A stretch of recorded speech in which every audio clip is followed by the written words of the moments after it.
these are kind of, as a kind of a personal questions we bit. I think once you came into Canada and started your study life and started working as a student, what kind of difficulties do you face, and would you like to highlight them here?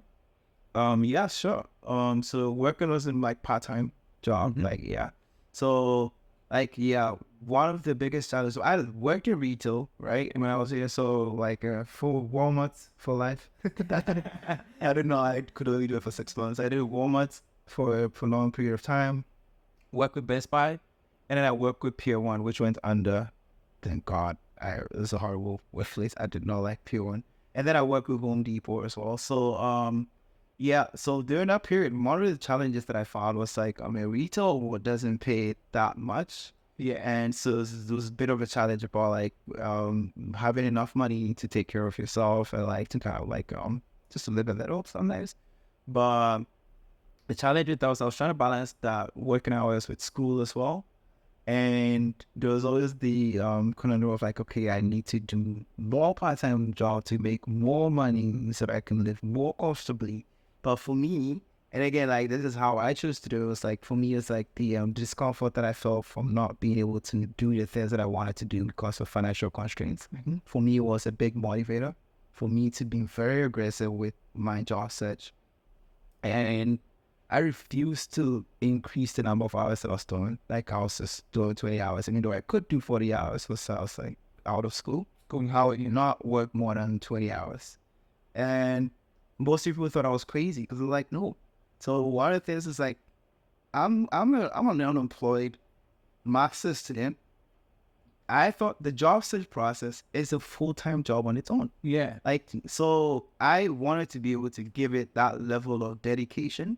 So I would work minimal hours so that I'll have more time to look for a job, which overall would then offset everything else. Rather than getting more part-time jobs and taking time out of me going to industry events or going out to have coffee and doing networking, it's just going to prolong how long it will take you to get a job. But for me, it's like I just prioritize actually getting a job over working more hours. Yeah. And if you get a great job, I mean, hopefully you'll never have to work a part-time job again. Well, let's see me in Walmart. If you ever see me in a Walmart store with my vest on, say, but yeah. And see,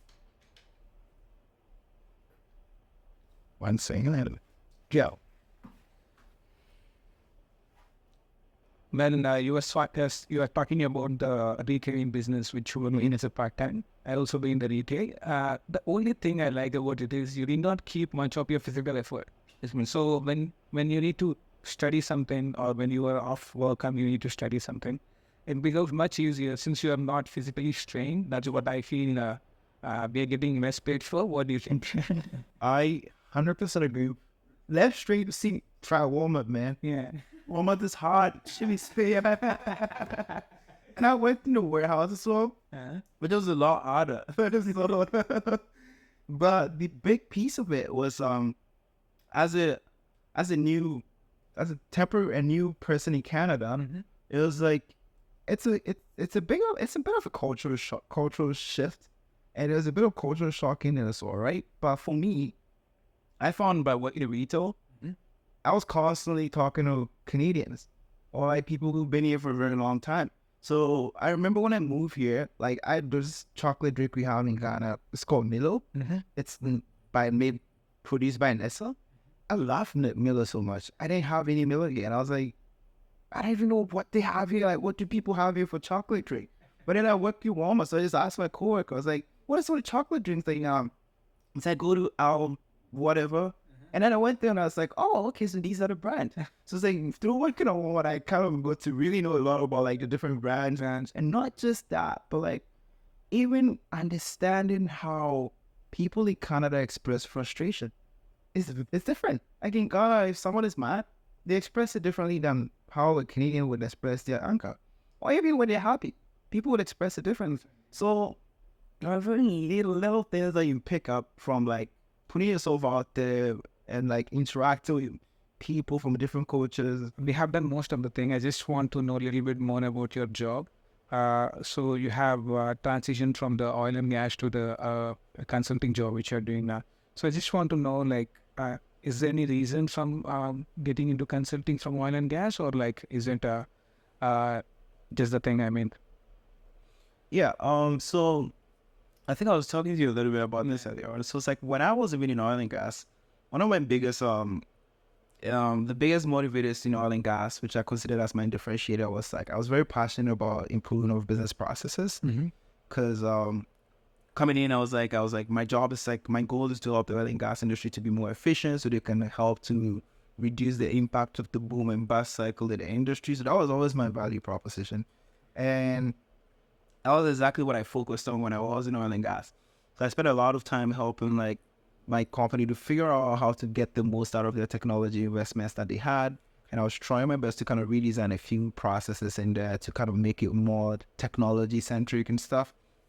So when my time at Exxon came to an end, I was just reviewing, like just doing a bit of soul searching. It was like, okay, what did I really love about my job and what did I not like so much?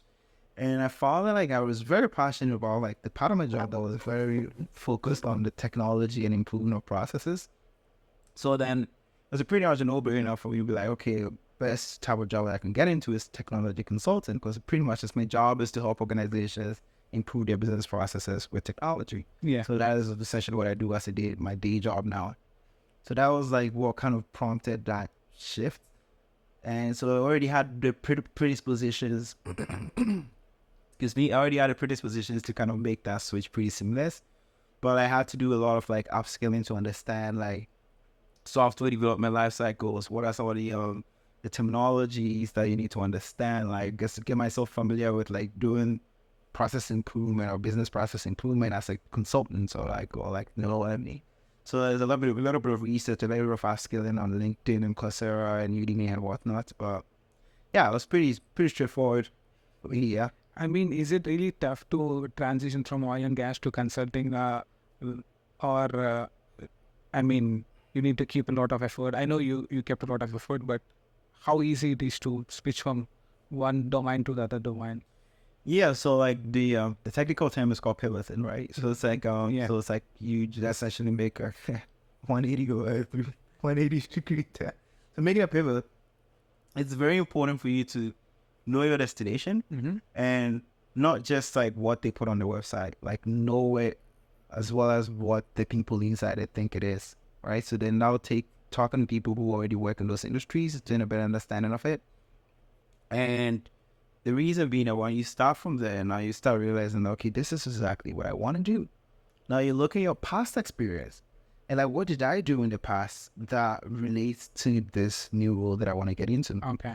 And you realize that, I mean, in your job, you most of the time, and I'm hoping that it's like this everywhere, like your job is not just one thing that you go in and you like send this one email and that's done. Like you normally would have a myriad of things that you're supposed to perform as part of your role. So part of it was I was responsible for making sure there was like cylinders available offshore for the testing team to fill with oil to bring it back to Call Beauty to be tested. That was part of the things that I did as part of my job. I was responsible for preparation of regulatory reports. So it's like I do a lot of like Excel work and a lot of like research and all that stuff. And like those are some examples of the things that I did. It's like there's always a lot of things.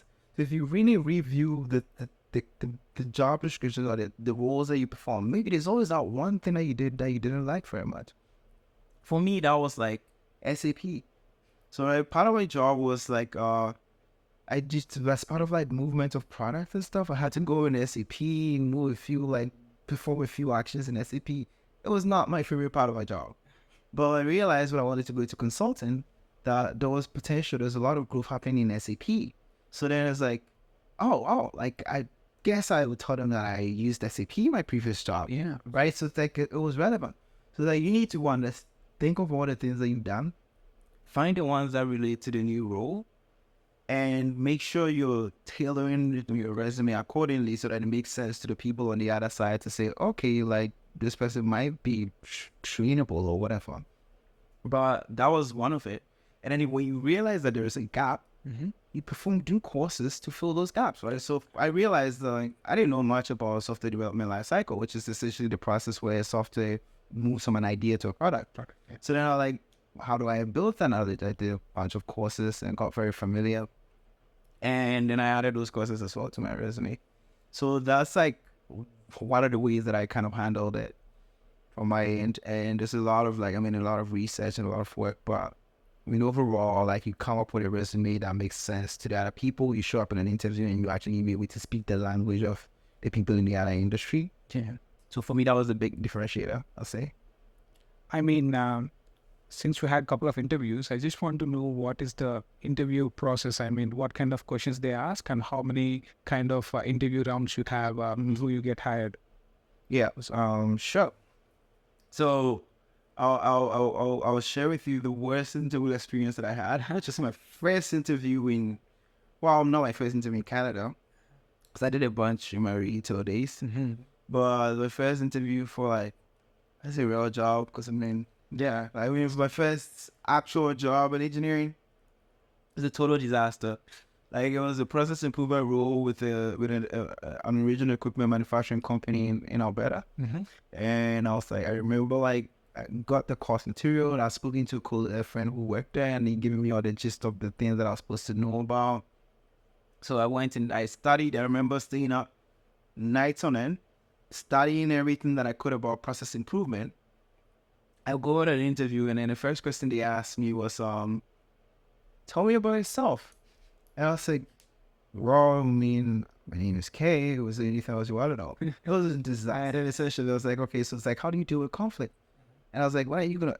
And I was like, I try to make something up. I was like, how do you manage your time? I was like, what is all these questions? It's like, when are they going to ask me to define process improvement and list this of waste? And or give a calculate something. I was expecting some sort of technical questions. None of that. And yeah, we went through the whole interview, and they just wanted behavioral questions. And I was shocked. I bombed it completely. But that was a very big turning point for me to realize, okay, so behavioral questions are advice. If you're graduate trying to get a job, really understand behavioral interviews, because it's different. It's different in every country, right? Because interviews in Ghana are different from interviews in Canada. Yeah. And you can't assume that it's the same. And unfortunately, with interviews, it's so difficult to land an interview that you can't afford to Lose it. mess up in, right? So it was a bit of a bummer. But yeah, so behavioral interviews, watching a lot of YouTube videos about how to respond to behavioral interviews was key. And in terms of the interviewing processes, you typically would have some technical questions, but then they would not be as hey, take a pen and paper and calculate. That's not something you'd see a lot of around.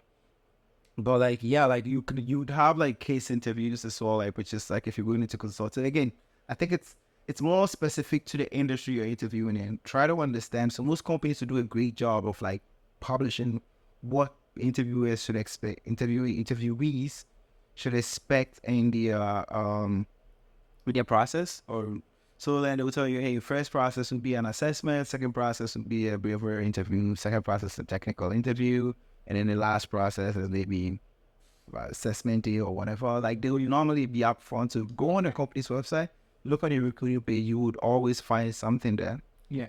Because in my experience, it's all my interviews were very different. And I was telling you earlier on, my interview for my first job, we did it in a restaurant. I had This is our last 10 minutes. I don't want to bother you much. That's no problem.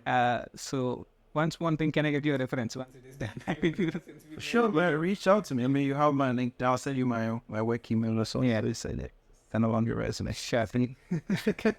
So can our subscribers reach out to you in LinkedIn? Is that okay? Yes. If I only have $1. Yeah. Yeah, okay. Okay, so I'll leave that in the comment section or in the description, so that if at all you want to reach out Kay in LinkedIn, you can do that as well.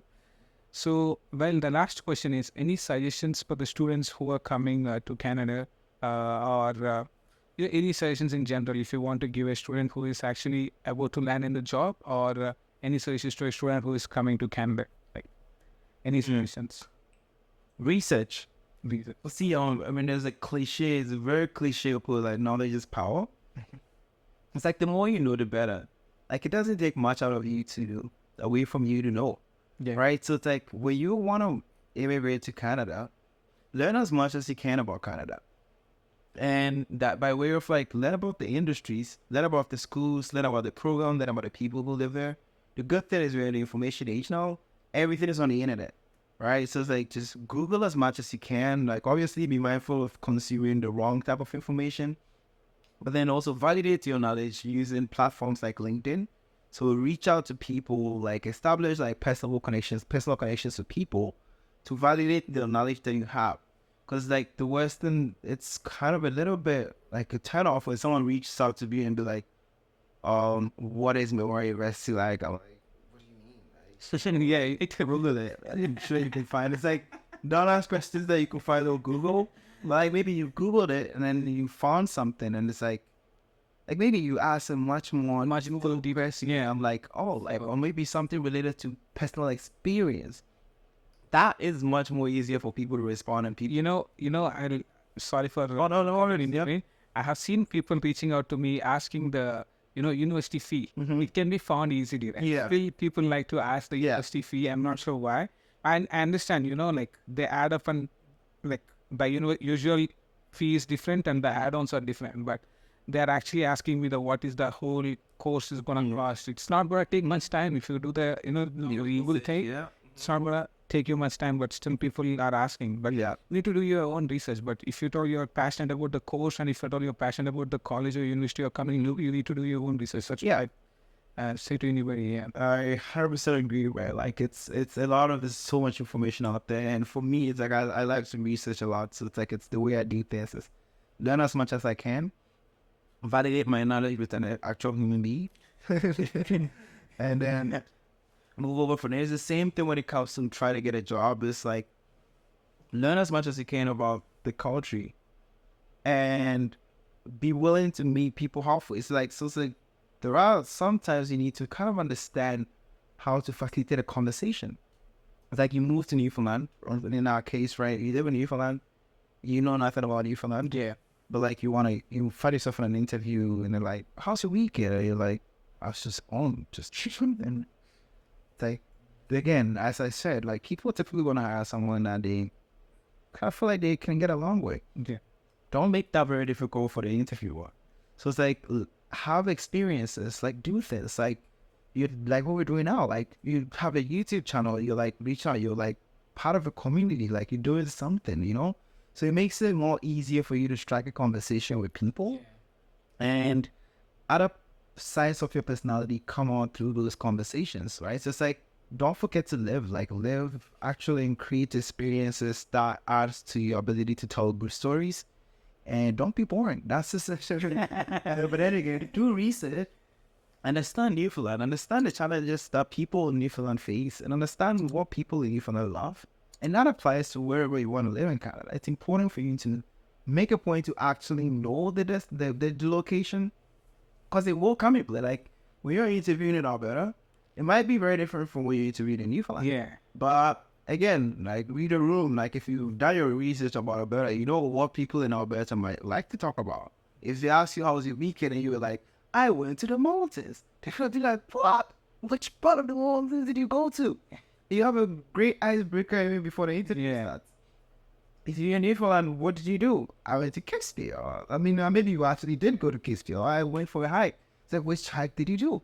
The number of times that I started interviews off by talking about hiking trails, it's just insane, man. Like, and I actually I used to do a fair bit of hiking and so when I was like fresh out of school, because it's like, again, I was like, helps me clear my head, and it was like, well, kind of like, because it couldn't get very, like, you can put you in a dark place if you're like unemployed and try to find a job and stuff. Also, like, you get only couple of sunny days in the week. So like in this time we make the most out of those, right? But it's important for you to kind of like do a lot of research, understand where you live, understand what makes the place you live tick, because that is like very important, and it's like you help you to weave that into your stories and makes you a more well-rounded person. I guess that's a few advice that I give on that front. Thanks, Kate. Thanks for having it. Thank you making me here. Yeah. And hopefully the one who is watching this is going to have some importance with this video. But we have shared a lot of information. Thanks for that. Thank you. Thanks for coming and, having time together with us. Yeah, thanks, man. Have a good one. All right. You too. All right. That was awesome. Yeah.